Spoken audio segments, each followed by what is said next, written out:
El 30 de abril de 1945, Adolf Hitler se suicidó en su búnker subterráneo cuando las fuerzas soviéticas bombardeaban el corazón de la capital alemana. Una semana más tarde, el 7 de mayo, las fuerzas alemanas en Europa se rindieron a los representantes aliados en la ciudad francesa de Reims.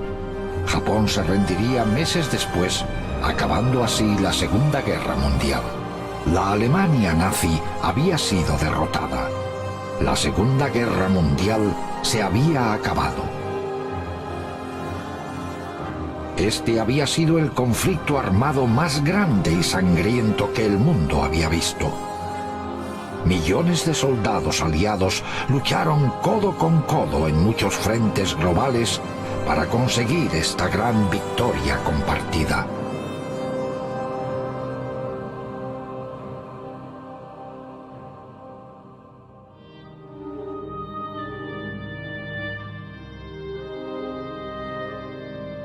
Las heridas tardarían décadas en cicatrizar.